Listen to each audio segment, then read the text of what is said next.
699 ہجری میں غیاث الدین کے خسرو اور مغلوں کے ایک ہنگامے میں مقتول ہوا۔ اس کی کوئی بیٹا نہ تھا، صرف ایک لڑکی تھی جو عثمان غازی کے عقد میں تھی۔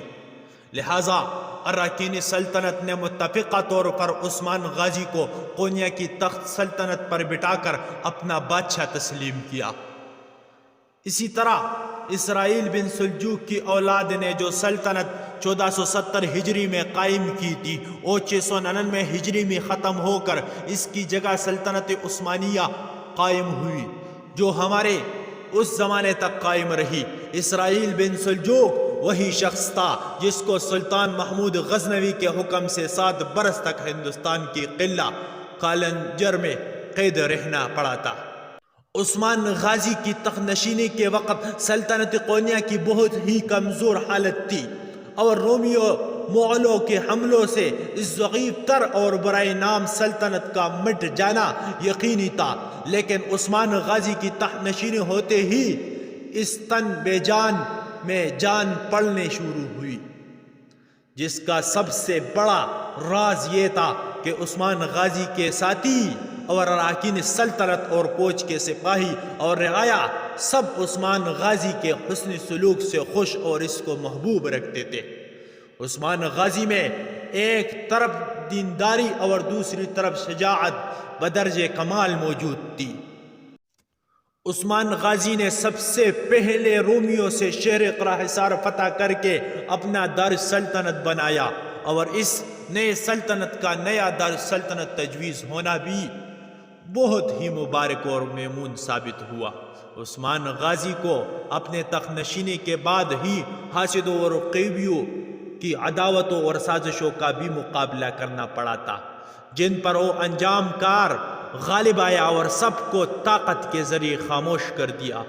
تاہم سلجوقیوں کی پرانی خاندان کے افراد عثمان غازی کے حکم اور سلطنت کو رشک اور رقابت کی نظر سے دیکھتے تھے، اور اس پر کوئی تعجب بھی نہیں ہونا چاہیے۔ اگر عثمان غازی کسی موقع پر بھی اپنے کمزوری یا خوف کا اظہار کرتا تو اس کی رقیب یقیناً اس کی خلاف فوراً اٹھ کھڑے ہوتے، لیکن عثمان غازی نے ہر موقع پر اپنے آپ کو بے خوف اور نڈر ثابت کیا۔ جب عیسائیوں نے شروع ہی میں قونیہ پر حملہ آوری کے لیے فوجیں فراہم کیے تو عثمان غازی نے امرائے سلطنت کو جمع کر کے مجلس مشورہ منعقد کی۔ اس موقع پر عثمان غازی کا چچا یعنی ارطغرل کا بھائی بھی جو بہت بوڑھا تھا موجود تھا۔ اس نے اپنے رائے ظاہر کی کہ عیسائیوں کے مقابلے میں ہم کو فوج کشی نہیں کرنی چاہیے، بلکہ جہاں تک ممکن ہو صلح کے ذریعے اس جنگ کو ٹال دینا چاہیے۔ اگر جنگ برپا ہوئی تو اندیشہ ہے کہ مغلوں اور دوسروں ترک سرداروں کی فوجی بھی عیسائیوں کے حملے کو کامیاب بنانے کے لیے ہمارے ملک پر چڑھائی کرے۔ ہم ان سب کا بیک وقت مقابلہ نہیں کر سکیں گے۔ عثمان غازی نے اپنے چچا کی زبان سے یہ پس ہمتی پیدا کرنے والا مشورہ سن کر فوراً بلا تعمل اپنے کمان میں تیر جوڑ کر اس بوڑھے چچا کا کام تمام کر دیا۔ اس نظارہ کو دیکھ کر کسی کو بھی جرت نہ ہوئی کہ جنگ اور حملہ آوری کے خلاف رائے ظاہر کرے۔ عثمان غازی نے حملہ کیا اور عیسائیوں کو شکست پاش دے کر قراحصار پر قابض اور متصرف ہو گیا، اور اس کے بعد بجائے قونیہ کے قراحصار ہی کو اپنا دار سلطنت بنایا۔ اس کے بعد عثمان غازی نے عیسائیوں علاقوں پر حملے شروع کر دیے اور ایک کے بعد دوسرا شہر فتح کرتا اور عیسائیوں کو ایشیا کو چک سے نکالتا گیا۔ عیسائیوں کی بادشاہ قیصر قسطنطنیہ نے جب دیکھا کہ عثمان غازی کا سیلاب بڑھتا ہی چلا آتا ہے تو اس نے مغلوں سے خط اور کتابت اور پیام اور سلام شروع کر کے اس بات کی کوشش شروع کی کہ مغل مشرق کی جانب سے عثمان غازی پر حملہ آوری ہو، تاکہ وہ عیسائیوں کی طرف سے منہ موڑ کر مغلوں کی طرف متوجہ ہو۔ قیصر کو ایک حد تک اپنے اس کوشش میں کامیابی بھی حاصل ہوئی۔ مغلوں نے قیصر کے ابھارنے سے عثمان غازی کے ملک پر حملے شروع کر دیے، مگر عثمان غازی کو عیسائیوں کے مقابلے میں فتوحات حاصل ہوئی تھی، اس لیے اس کی فوج کے دل خوب بڑھ گئے تھے، اور فتوحات ہی ایسی چیز ہے جو قوموں میں ہمت اور جوش پیدا کر دیا کرتی ہے۔ عثمان غازی نے اپنے بیٹے عرخان کو، جو سب شکنی میں اپنا نظیر نہیں رکھتا تھا، اپنے فوج کا ایک حصہ دے کر مغلوں کے حملوں کو روکنے پر مامور کیا، اور خود بقیہ فوج لے کر رومیوں پر پہلے سے بھی زیادہ شدت کے ساتھ حملے کرنے لگا۔ جنگجو اور سپاہی پیشہ قوموں کے لیے جنگ کے ایام عید کی خوشی لے کر آئے کرتے ہیں۔ رعایا نے بھی اپنے بہادری فرما روا کا دل سے ساتھ دیا، اور عرخان نے مغلوں کے ہر ایک حملے کو بڑی خوبی کے ساتھ روکا، اور ہر مرتبہ ان کو شکست دے کر پیچھے ہٹا دیا، یہاں تک کہ مغل تک کر بیٹھ رہے اور اپنے حملہ کے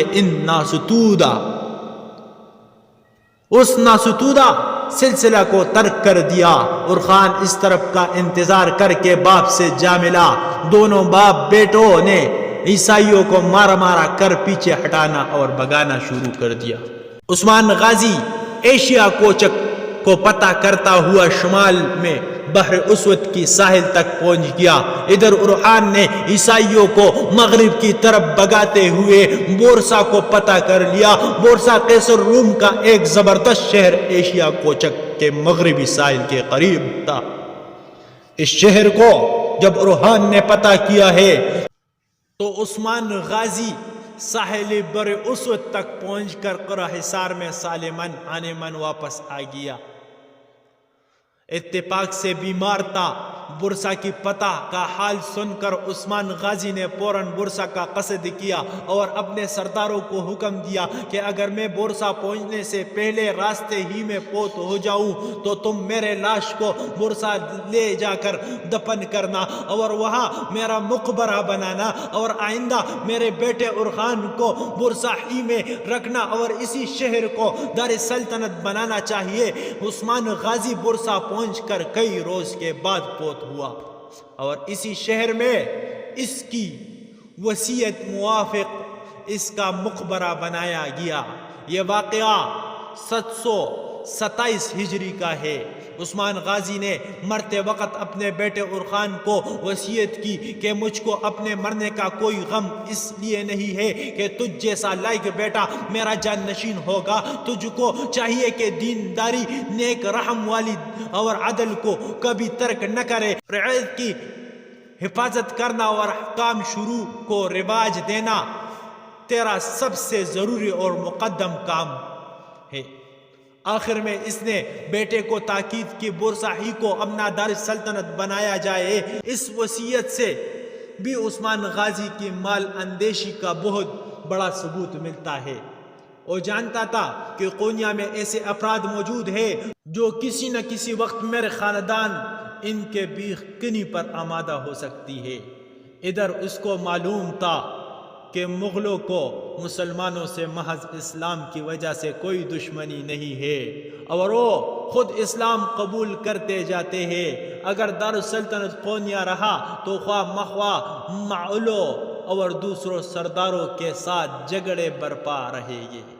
حالانکہ مسلمانوں کے لیے سب سے بہتر میدان عیسائی ممالک ہے، لہذا بورسا کی دار سلطنت ہونے سے عیسائیوں کو لازماً ایشیا کوچک کے خیال سے دستبردار ہونا پڑے گا، اور وہ اس طرف آنے کی کبھی جرت نہ کر سکیں گے۔ نیز بورسا کی بادشاہوں کو بآسانی یورپ پر حملہ وری ہونے اور بلقان کی فتح کرنے موقع ملے گا۔ عثمان غازی کا یہ خیال بہت صحیح تھا۔ اس کی جانشینوں نے اس عثمانی اصول کو مد نظر رکھ کر اور اسی اصول پر کاربند رہنے کا نتیجہ تھا کہ چند روزوں کے بعد عثمانیوں کا دار سلطنت اور نہ یعنی ایڈر یا نوفل ہوا، جس کے بعد وہ قسطنطنیہ پر قابض ہو سکے۔ عثمان غازی کی نسبت مشہور ہے کہ وہ غیر معمولی بہادری رکھتا تھا، جس کا ایک ثبوت یہ ہے کہ اس کی ہاتھ جب کہ وہ سیدھا کھڑا ہوتا تھا تو گھٹنوں تک پہنچ جاتی تھی، اور وہ اعلیٰ درجے کا شہ سوار اور خوبصورت شخص تھا۔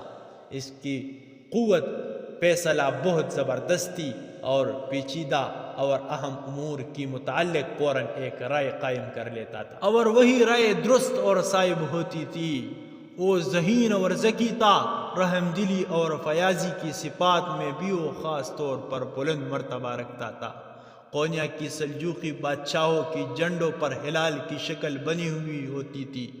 اس ہلال کے نشان کو عثمان غازی نے بھی بدستور اپنے فوجی جھنڈوں میں قائم رکھا، اور یہی ہلال کا نشان عثمان غازی سلاطین کا قومی نشان سمجھا گیا، اور آج تک وہ مسلمانوں کے لیے سب سے زیادہ محبوب نشان ہے۔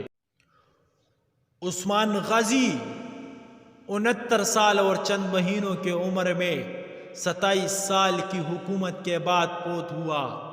اس کی زہد اور اتقاء کا اندازہ شاید اس طرح ہو سکے کہ مرتے وقت عثمان کی ذاتی ملکیت میں زرہ تلوار اور ٹکے کے سوا اور کوئی چیز نہ تھی۔ یہی وہ تلوار ہے جو ہر عثمانی سلطنت کی تخت نشینی کے وقت اس کی کمر سے باندھی جاتی رہی ہے۔ اس جگہ یہ بتا دینا ضروری ہے کہ عثمان غازی نے جب قونیا کو ترک کیا تو پرانے سلجوق خاندان کے افراد قونیا کا عامل اور حکمران مقرر کر کے ان مراسم اور اعزازات کو ان کے لیے جائز قرار دے دیا،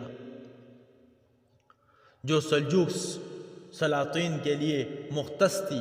دوسرے لفظوں میں کہا جا سکتا ہے کہ قونیا میں عثمان غازی نے ایک ماتحت ریاست قائم کر دی تھی، جو پرانے سلاجقہ روم کی خاندان میں سلطنت عثمانیہ کی ماتحت عرصہ تک قائم رہی۔ اس طرز عمل سے بھی عثمان غازی کی شرافت اور پاک باطنی اور مال اندیشی کا ایک ثبوت باہم پہنچتا ہے۔